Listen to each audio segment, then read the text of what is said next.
Hey, what's up guys? So we got new Yu-Gi-Oh cards announced. There's going to be more Darklords, which is actually pretty cool because I thought this was a really awesome archetype that never really got to see competitive play, but now they've got a super new boss monster. We're talking level 12, so it better be good. Plus a lot more other support cards. But anyways, let's go and check out some newer Yu-Gi-Oh cards and some more new Yu-Gi-Oh news. So anyways, first off, let's go ahead and kick it off with the new Darklord. So the first card that we're going to be taking a look at is the Darklord Delight. It is going to be a level 4 Dark Fairy effect monster with 0 attack and 1600 defense points, and it says you can use each effect among the first and second effects with this card's name only once per turn. The first effect is during any main phase you can quick effect immediately after this effect resolves, tribute summon one fairy monster face up.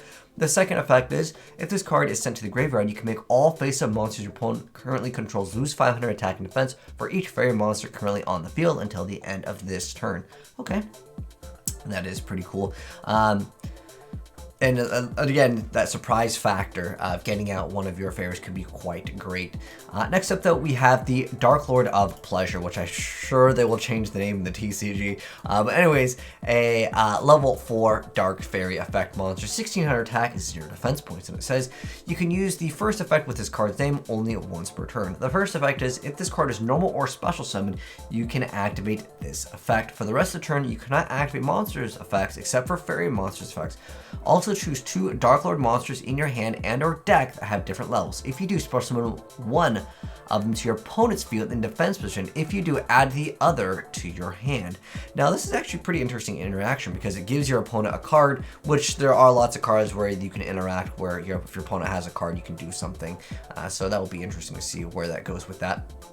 Next up, we have the Darklord Nergal over here, and it is going to be another dark fairy with 2700 attack, 2500 defense points, and it is a level 8 monster, so trade-in targets are great for that deck.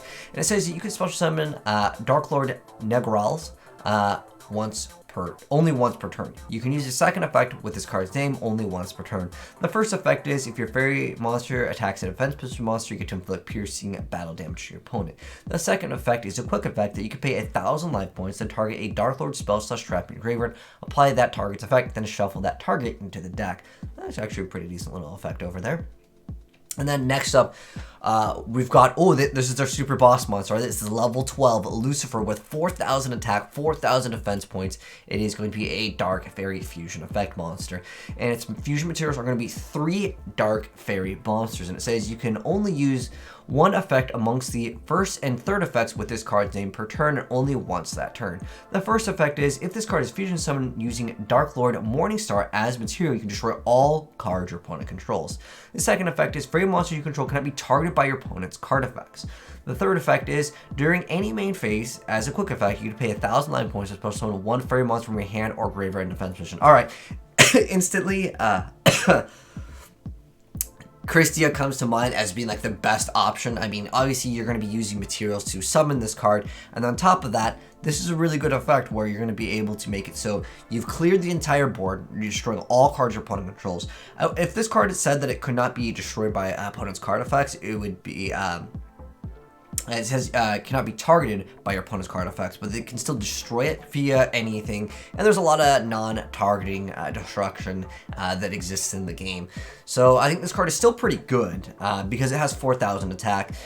It's pretty much more difficult to be destroyed by battle. But again, I think most people are really that played any variants of the Darklords. It usually became a Christia Turbo deck, and this definitely helps out.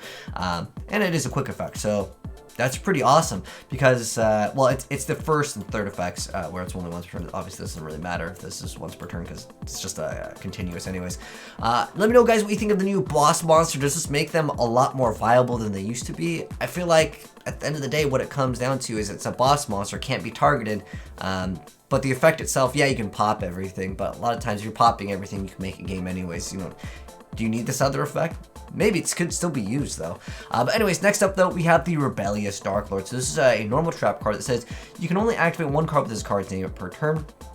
Send one Darklord monster that is in your hand or face up on your field to the graveyard to fusion summon one dark fusion monster from your extra deck using monsters from your hand and or field as fusion material, then gain life points equal to the attack of the monster sent to the graveyard to activate this card.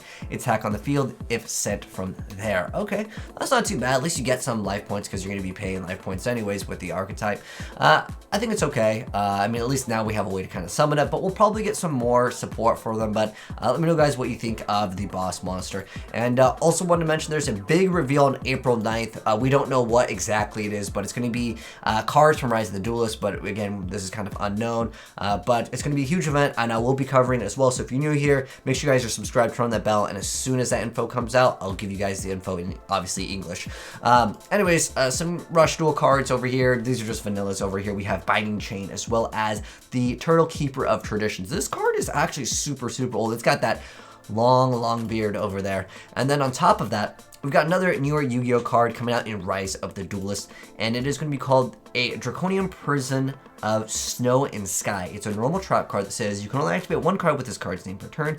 That is to target one monster in your opponent's graveyard and special summon it to your field, but negate its effects, if any. Then you can banish two monsters on the field that have the same type, one from each player's field.